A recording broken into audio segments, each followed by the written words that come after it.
എനിക്ക് ഇവിടെ വന്നപ്പോൾ 3-4 പുസ്തകങ്ങൾ കിട്ടി. നക്ഷത്രങ്ങളുടെ മഴവിൽ പാതകൾ, ഐഷ ബീഗം, മണൽ ശില്പങ്ങൾ, കഥയും ജീവിതവും, അറബിത്തെരുവുകൾ, ഒടുവിൽ എരിഞ്ഞയില. ഇതൊരു കുടുംബത്തിലുള്ളവർ എഴുതിയതാണ്. പ്രധാനി സാജിദ് ആറാട്ടുപുഴ. സൗദിയിൽ ദമാം, ജിദ്ദ, റിയാദ് എല്ലാ സ്ഥലങ്ങളിലും സുപരിചിതനും ഇവിടുത്തെ സാംസ്കാരിക രംഗത്ത് ശ്രദ്ധിക്കപ്പെടുന്ന ഒരാളുമാണ് ശ്രീ സാജിദ് ആറാട്ടുപുഴ.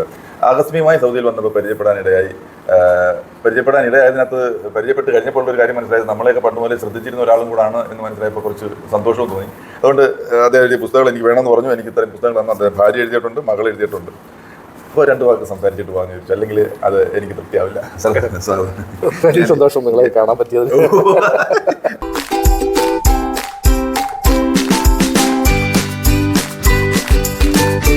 പ്രവാസ ജീവിതം ഞാൻ ഇപ്പൊ 27 കൊല്ലമായി പ്രവാസിയാണ്.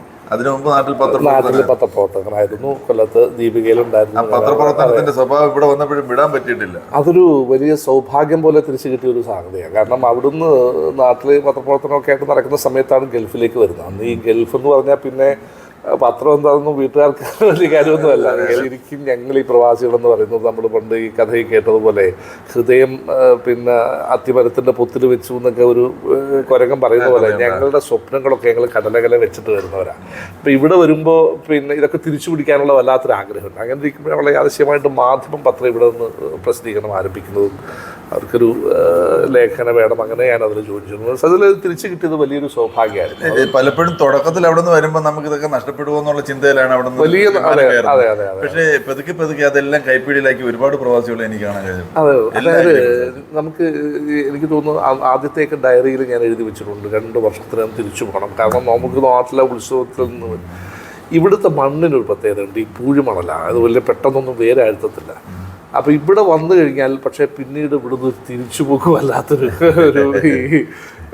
എന്താ പറയുക ജീവപര്യന്ത തടവിന് ഇവിടെ ജീവിച്ചു കഴിയുമ്പോൾ നമുക്ക് പിന്നെ ഈ സ്വപ്നങ്ങളെയൊക്കെ തിരിച്ചു പിടിച്ചേ പറ്റും. അപ്പം നമ്മൾ എന്തിട്ടെന്ന് വെച്ചാൽ അങ്ങനെ സമാനമായ ആൾക്കാരെയൊക്കെ കൂട്ടിയിട്ട് അത് തിരിച്ചു പിടിക്കാൻ ഇപ്പം നാടിനേക്കാൾ എനിക്ക് തോന്നുന്നു മലയാളം അതിൻ്റെ യഥാർത്ഥമായ ഒരു ജീവസുറ്റ അനുഭവത്തിൽ നിലനിൽക്കുന്നത് ഗൾഫിലാണെന്ന് തോന്നിയിട്ടുണ്ട്. ആറാട്ടുപുഴക്കാരനാണ്. അതെ. ആറാട്ടുപുഴ എന്ന് പറയുമ്പോൾ ഞങ്ങൾ കരുനാപ്പള്ളിക്കും വളരെ അടുത്താണ് ആറാട്ടുപുഴ. പ്രത്യേകിച്ചും ആറാട്ടുപുഴ വേലായുധപ്പണിക്കരെ കുറിച്ചുള്ള സിനിമ ചെയ്തപ്പോൾ അതിൽ ഞാൻ അഭിനയിച്ചിട്ടുണ്ട്. ആറാട്ടുപുഴ എങ്ങനെ എനിക്ക് വളരെ അടുത്തറിയാം. തൃക്കുന്നപ്പുഴ, മംഗലം അങ്ങനെയുള്ള നമ്മൾ വന്നിട്ടുണ്ട്. ഹരിപ്പാട്. അപ്പോൾ ഈ 30 വർഷം അല്ലേ? 27 കൊല്ലം കഴിഞ്ഞ് കഴിയുമ്പോഴത്തേക്ക് അവിടെ നിന്ന് ആ സമയത്ത് ആദ്യം കയറിയ സമയത്ത് പറഞ്ഞ പോലെ നിരാശ, നഷ്ടബോധം ഉണ്ടായിരുന്നല്ലോ. ആഗ്രഹിച്ചതിനപ്പുറം തിരിച്ചു പിടിച്ചോ? തീർച്ചയായിട്ടും. എനിക്ക് തോന്നുന്നത് ഈ ഞാൻ നാട്ടിൽ നിന്ന് വരുമ്പോഴേക്ക് നമ്മളുടെ തിരികെ ഞാൻ വരുമെന്ന വാർത്ത കേൾക്കാറുണ്ട്. ഗ്രാമം കൊതിക്കാറെന്നൊക്കെ പറഞ്ഞ പോലെ നമുക്ക് തിരിച്ച് ഗ്രാമത്തിലേക്ക് പോകാന്നുള്ളത് തന്നെയായിരുന്നു. ഇപ്പം എനിക്ക് തോന്നുന്നത് ഞാൻ എൻ്റെ നാട്ടിൻപുറത്ത് നടന്നാൽ ആളുകൾ തിരിച്ചറിയുന്നതിനേക്കാൾ കൂടുതൽ ഇവിടെ ഇപ്പോൾ എന്നെ തിരിച്ചറിയും. ഞാൻ എവിടെ പോയാലും ഇവിടുത്തെ ഒരു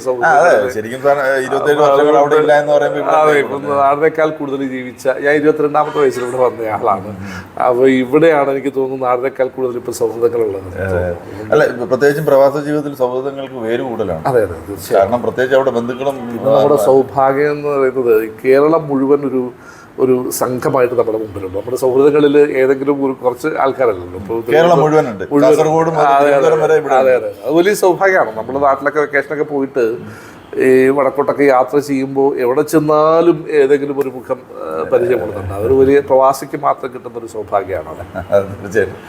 ഇവിടെ സാംസ്കാരിക പ്രവർത്തനങ്ങളിൽ നിരവധി പങ്കെടുക്കാൻ വേണ്ടി ഈ ഇപ്പോൾ സൗദി എന്ന് പറയുമ്പോൾ മറ്റ് ഗൾഫ് രാജ്യങ്ങളെ അപേക്ഷിച്ച് എല്ലാവർക്കും പുറമേ നിന്ന് കേൾക്കുന്നവർക്ക് ഇവിടെ ഞാൻ കാലുകുത്തുന്നതിന് മുമ്പ് വരെ എനിക്കും സൗദിയിൽ വന്നാൽ എങ്ങനെയായിരിക്കും, ഞാൻ പുറത്തിറങ്ങിയാൽ എന്നെ എന്തെങ്കിലും കാര്യത്തിന് അവർ പിടിച്ചു നിർത്തി എന്തെങ്കിലും ചോദ്യം ചെയ്യുമോ, ഈ എപ്പോഴും ഭയാശങ്കകളിലൂടെ ജീവിക്കുന്നൊരു ദുബായിലും ഒമാനിലും ഒക്കെ ഒരുപാട് പ്രാവശ്യം പോയപ്പോഴൊന്നും എനിക്ക് പക്ഷെ ഇവിടത്തെ കുറിച്ച് അങ്ങനെ ഒരു കേൾവിയായിട്ടാണ് ഞാൻ ഇവിടെ വന്നിറങ്ങിയത്. പക്ഷേ ആദ്യത്തെ ഒരു കാറിലൊന്ന് കറങ്ങിയതിന് ശേഷം ഞാൻ വണ്ടിയിലിരുന്ന് തന്നെ പറഞ്ഞത് ദുബായും ഇവിടെ സത്യമാണ്. അതായത് സൗദി അറേബ്യ ഒരു മറയുടെ പിന്നിലായിരുന്നു ശരിക്കും. ചില സംഭവങ്ങളൊക്കെ ഉണ്ടായിട്ടില്ലെന്നല്ല, അങ്ങനെ ഉണ്ടായിട്ടുണ്ട്. ഞാൻ എൻ്റെ ഒരു പുസ്തകത്തിൽ നമ്മുടെ ഗായകൻ മാർക്കോസ് ഇവിടെ വന്ന് ജയിലിലായ ഞാൻ 5 ദിവസം അദ്ദേഹത്തോടൊപ്പം ജയിലിൽ ഉണ്ടായിരുന്നതാണ്. അപ്പോൾ അതിൻ്റെ റിയൽ സ്റ്റോറി എന്താണെന്നുള്ളതാണ് എനിക്ക് തോന്നുന്നു സൗദി അറേബ്യ പക്ഷേ അങ്ങനെയല്ല. അതിൻ്റെ ഉള്ളിലേക്ക് പോകുമ്പോഴത്തേക്ക് ഇവിടെ സാംസ്കാരിക പ്രവർത്തനങ്ങൾ വളരെ സജീവമാണ്, അവരതിനെ അംഗീകരിക്കുന്നുണ്ട്. പക്ഷേ ഇവിടുത്തെ ചില റെസ്ട്രിക്ഷൻസ് ഉണ്ടായിരുന്നു. ഇത് മനസ്സിലാക്കേണ്ടത് എന്താണെന്ന് വെച്ചാൽ, ഒരിക്കൽ പിന്നെ ഈ വിസിറ്റിംഗ് വിസയിൽ നാട്ടിൽ വന്നിട്ടൊരു പരിപാടിയിൽ പങ്കെടുത്തു എന്ന് പറഞ്ഞ് നമ്മൾ അറബികളെ പിടിച്ച് ചെയ്തിട്ടുണ്ട്. ഒരു നൈജീരിയക്കാരൻ്റെ പിന്നെ പാസ്പോർട്ടിൻ്റെ കാലാവധി കഴിഞ്ഞതിൻ്റെ പേരിൽ 1.5 വർഷം നമ്മൾ പിടിച്ച് തടവിലിട്ടിട്ട് അയാൾ ഒരു വശം തളർന്ന് പരാലിസിസ് ആയിട്ടാണ് അയാളെ തിരിച്ചു വിട്ടത്. ഇതൊക്കെ രാജ്യത്തിൻ്റെ നിയമങ്ങളുടെ ഭാഗമാണ്. ഇവരും അത്രയൊക്കെ ചെയ്യുന്നുള്ളൂ. പക്ഷേ ഇപ്പം അങ്ങനെയല്ല. ഇപ്പം ഇവിടെ ഈ സംഗതികൾക്ക് കുറച്ചുകൂടെ ഒരു അയവ് വന്നിട്ടുണ്ട്. വളരെ സജീവമായി ഈ മേഖലയിലുള്ള ആളുകളൊക്കെ നമ്മളുമായി ആശയങ്ങളെ സ്വീകരിച്ചു തുടങ്ങിയിട്ടുണ്ട്. ഇപ്പം ഞാൻ തന്നെ എൻ്റെ തന്നെ ഒരു പുസ്തകം അറബി തെരുവുകൾ എന്ന് പറയുന്ന ഒരു പുസ്തകമുണ്ട് അതിനകത്ത്. ഈ പുസ്തകം സൗദി അറേബ്യ, ഇതാണ് ഈ പുസ്തകമാണ്. അതായത് സൗദി അറേബ്യയുടെ വ്യത്യസ്തമായ മേഖലകളിലെ പ്രഗത്ഭരായ കുറേ പേരുടെ ജീവിതമാണ്, ലെജൻഡുകളുടെ ജീവിതമാണ്. ഇതിൽ ചിത്രകാരികളുണ്ട്, സിനിമക്കാരുണ്ട്, പ്രാസംഗകരുണ്ട്, അതുപോലെ തന്നെ ആക്ടിവിസ്റ്റുകളുണ്ട്. അങ്ങനെയുള്ള അവരെയൊക്കെ അടുത്തറിയുമ്പോൾ നമ്മൾ വല്ലാണ്ട് അത്ഭുതപ്പെടുന്ന ജീവിതങ്ങളുണ്ട്. ഇതിൽ ഒരു സൗദി അറേബ്യയെ കുറിച്ച് ഞാനൊരു കഥ സംഭവിച്ചിട്ടുണ്ട്. അതായത് മലയാളികൾക്ക് വേണ്ടിയിട്ട് മലയാളം പ്രസിദ്ധീകരണങ്ങൾ സൗദി അറേബ്യയിൽ കൊണ്ടുവരാൻ വേണ്ടിയിട്ട് ഒരു 60 വർഷത്തിന് മുമ്പ് ആദ്യമായിട്ട് നാട്ടിൽ പോവുകയും നാട്ടിലെ ഓരോ പത്ര ഓഫീസിൽ നടന്ന് അവിടുന്ന് പത്രങ്ങൾ ഇവിടെ കൊണ്ടുവന്ന് മലയാളികൾക്ക് വായിക്കാൻ കൊടുത്തിരുന്നൊരു സൗദിയുടെ കഥയുണ്ട് ഇതിനകത്ത്. മനസ്സിലായില്ലേ? അങ്ങനെ അതായത് ഇവിടെയും അങ്ങനെയുള്ള സാംസ്കാരിക പ്രവർത്തകരുണ്ട്, അതിൽ മനസ്സിലാക്കുന്നവരുണ്ട്. നമ്മളവരെ തിരിച്ചറിയുമ്പോൾ വലിയ കൗതുകം തോന്നും. ഈ നമ്മൾ നാട്ടിലായിരുന്നെങ്കിൽ ഒരുപക്ഷെ കാണാൻ പറ്റാൻ സാധ്യതയില്ലായിരുന്ന സാഹിത്യകാരന്മാരെ പോലും ഇവിടെ വന്നിട്ട് തീർച്ചയായിട്ടും ഞങ്ങൾക്ക് അതൊരു വലിയ സൗഭാഗ്യമാണ്. അതായത് ഈ നാട്ടിൽ വലിയ സാഹിത്യം ഇവിടെ വരുമ്പോഴത്തേക്കും ഞങ്ങൾക്ക് കുറച്ചുകൂടെ സ്വകാര്യമായി കിട്ടും.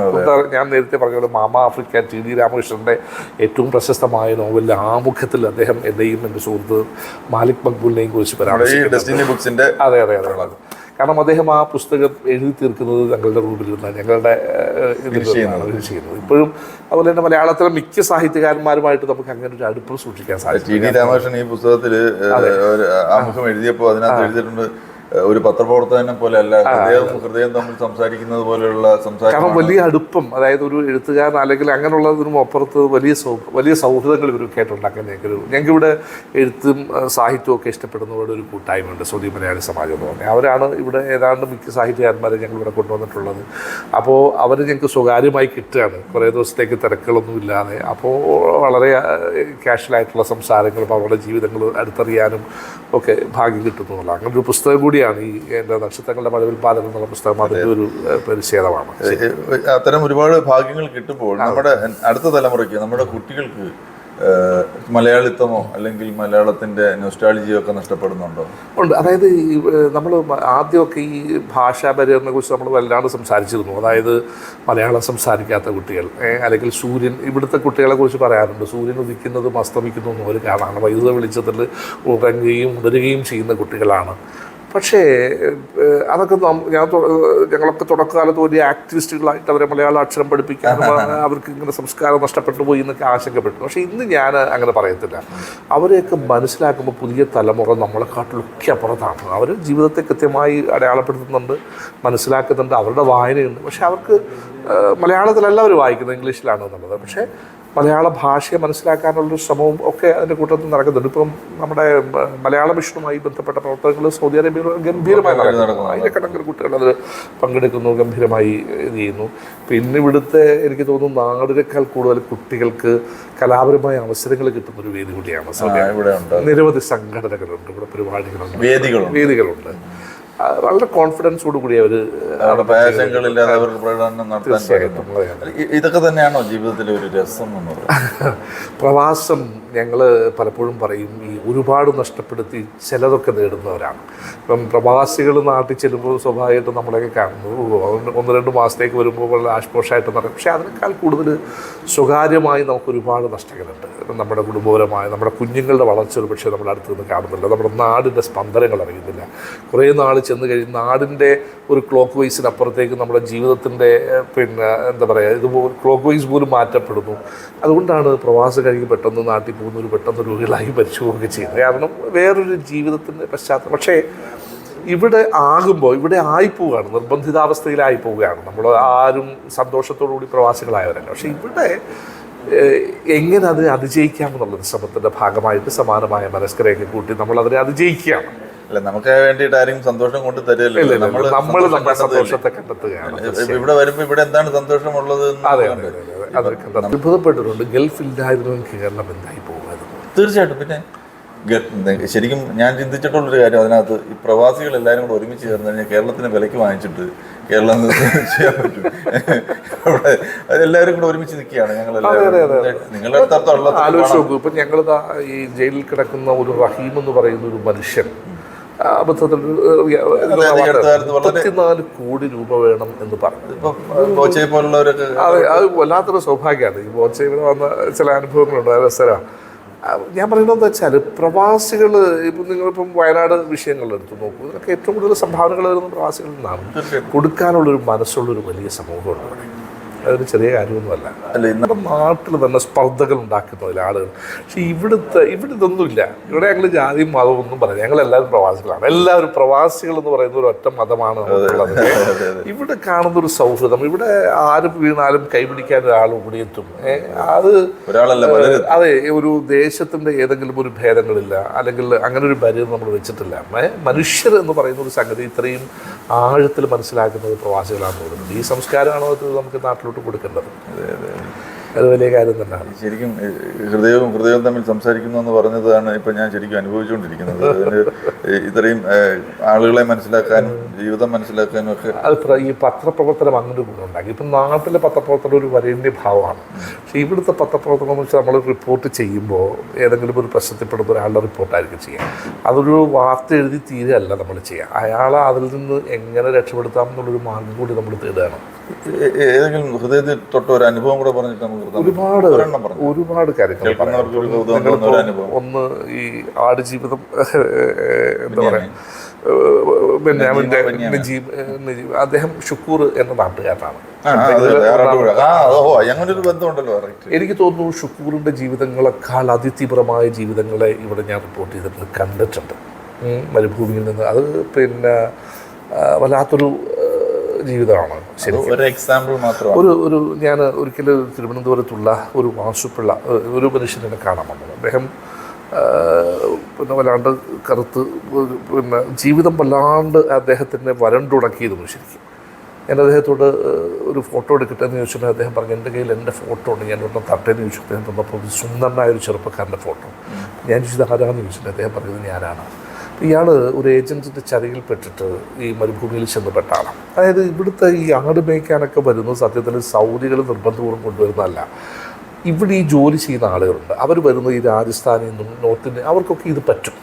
പക്ഷേ നമ്മുടെ ചില ഏജൻറ്റുമാർ ഈ മനുഷ്യരെ കബളിപ്പിച്ചിട്ട് ഇവിടെ കൊണ്ടിട്ട് കൊടുക്കണം. അപ്പോൾ അവർ ഈ വിസയ്ക്ക് വരുന്ന ആളുകളെ എന്ത് ചെയ്യുക, ആ ജോലിക്ക് ഉപയോഗിക്കാന്നുള്ള അതിലിപ്പോൾ കുടുങ്ങിപ്പോരാ.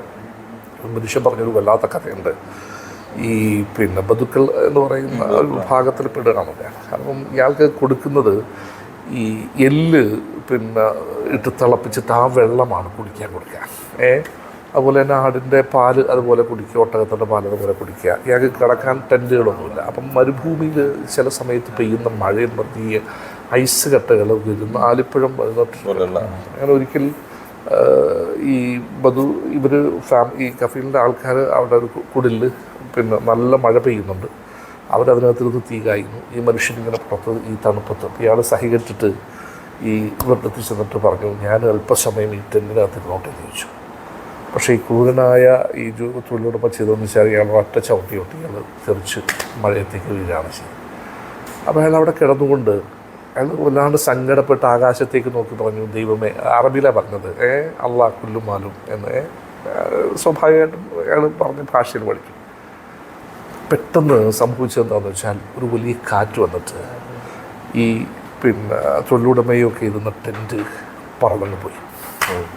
അപ്പോൾ ഇയാളും അവരും ഒരേപോലെ മഴ തെളിയുന്നവരായി. അപ്പോൾ ഇവർ പെട്ടെന്ന് അലറാണ്, അത് പോയി പിടിച്ച് എടുത്തോണ്ട് വരും. പക്ഷെ അത് പിടിക്കാൻ പറ്റാത്ത ദൂരത്തേക്ക് പോയി. അപ്പോൾ ഇവരുടെ ഈ വേറൊരു ടെൻറ്റുണ്ട്, അത് കെട്ടാൻ പറഞ്ഞു ഇയാളോട്. ഇയാൾ നിർബന്ധിതപൂർവ്വം ഇത് അവർക്ക് വേണ്ടിയിട്ട് ഇത് കെട്ടാൻ ശ്രമിക്കാം. അത് കെട്ടാൻ ശ്രമിക്കുമ്പോൾ വേറൊരു കാറ്റ് വന്നിട്ട് അത് ഇങ്ങനെ കെട്ടാൻ പറ്റാത്ത രീതി പിഞ്ചി കീറി പോവാണ്. അപ്പം അയാൾ പറഞ്ഞതെന്ന് വെച്ചാൽ ദൈവമുണ്ടോ എന്ന് എനിക്ക് ബോധ്യപ്പെട്ടത് അപ്പോഴാണ്. അവിടെ നിന്നാണ് അയാൾ രക്ഷപ്പെടാനുള്ള ശ്രമം നടത്തുന്നത്. അയാളെ പിന്നെ നമ്മൾ ഒരു പാകിസ്ഥാനി ഈ ഒട്ടകത്തിന് വെള്ളം കൊണ്ടുപോകുന്ന ഒരാളുടെ കയ്യിൽ ഇയാളൊരു സന്ദേശം കൊടുത്തുള്ളൂ. നമ്മൾ ഇയാളെ മരുഭൂമിയിൽ നിന്ന് കണ്ടെത്തി രക്ഷപ്പെടുത്തുകയായിരുന്നു. പിന്നീട് അയാളുടെ ജീവിതത്തിലേക്ക് നമുക്ക് തിരിച്ചു കൊണ്ടുവരാൻ പറ്റും. പക്ഷേ ഇത്തരം 100 അനുഭവങ്ങൾ നമ്മൾ കണ്ടിട്ടുണ്ട്. ഒരു കാലത്തുണ്ടായിരുന്നു. ഇപ്പോൾ ഇല്ല കേട്ടോ, അപ്പോൾ പറയാനില്ല നമുക്ക്. അവര് ഈ പലതിൻ്റെയും വില്ലന്മാരും മലയാളികളും തന്നെയാണ്.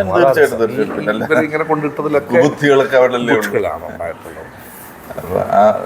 കുബുദ്ധികളുടെയും നല്ല ബുദ്ധികളുടെയും ഇടയിലൂടെയാണ് ഈ ജീവിതം. അല്ല, പ്രവാസം ഒരുപാട് നന്മകളുടെ ഇടമാണ്.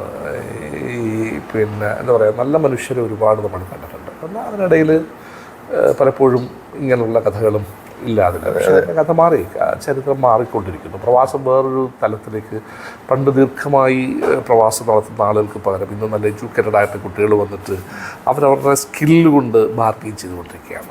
പ്രവാസത്തിന് വേറൊരു മുഖം വന്നിട്ടുണ്ട്. ഇന്നിപ്പോൾ കുടുംബത്തെ ആരും മിസ് ചെയ്യുന്നില്ല. പണ്ട് 20 വർഷങ്ങൾക്ക് ശേഷം വരുന്നൊരു കത്തിന് വേണ്ടി കാത്തിരുന്ന കുടുംബങ്ങളുണ്ടായിരുന്നു. അതല്ല, ഇത് കണ്ട് സംസാരിക്കുന്നു, അല്ലെങ്കിൽ എല്ലാ കുടുംബങ്ങളും ഇവിടെ വരുന്നു, സന്ദർശക വിസയിലെങ്കിലും വരുന്നു. വലിയ മാറ്റങ്ങൾ. സൗദി അറേബ്യ അതിൻ്റെ എല്ലാ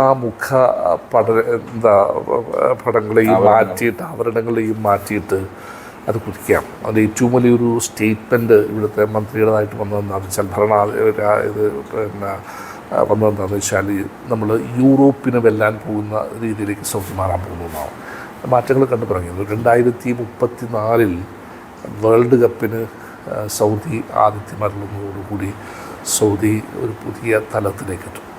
അതിന് കാത്തിരിക്കുകയാണ് നമ്മളൊക്കെ. അതെ, സാർ പറഞ്ഞാൽ പ്രവാസത്തിന്റെ മുഖം മാറി, തീർച്ചയായിട്ടും തെളിഞ്ഞ ചിരിക്കുന്ന മുഖമായി മാറി. ഈ പ്രവാസത്തിന്റെ ഒരു ചിരിക്കുന്ന മുഖമായിട്ട് സാറ് ഞങ്ങളുടെ പ്രേക്ഷകരുടെ മനസ്സിലുണ്ട്. വളരെ സന്തോഷം. വലിയ സന്തോഷം. തീർച്ചയായിട്ടും എനിക്ക് തോന്നുന്നത് വെച്ചാൽ, വിഷ്വൽ മീഡിയ കണ്ടു തുടങ്ങിയ കാലത്തൊക്കെ കണ്ട മുഖങ്ങളാണ്. എനിക്കത് രഞ്ജിത്തിനൊന്നും മാറ്റങ്ങളില്ല എന്നുള്ളത് വലിയൊരു അത്ഭുതം തോന്നിയൊരു സംഗതിയാണ്. മാറാൻ പറ്റുന്നില്ല എന്നുള്ള വിഷമത്തിലാണ്. എന്തായാലും വലിയ സന്തോഷം നിങ്ങളത് സംസാരിക്കാൻ പറ്റിയത്. തീർച്ചയായിട്ടും സൗദി അറേബ്യയിൽ വരുന്നു, ഇങ്ങനെ ജീവിതം കാണുന്നു എന്നൊക്കെ പറയുന്നത് വലിയ സന്തോഷമാണ് നമുക്ക്. ഓക്കെ, എല്ലാവിധ ഭാവങ്ങളും. Okay bye. നമുക്ക് നാളെയും കാണാം. ഇതുപോലുള്ള വ്യക്തികളുടെ വിശേഷങ്ങൾ എന്തെങ്കിലും നമ്മുടെ മുന്നിലേക്ക് എത്തും നാളെ.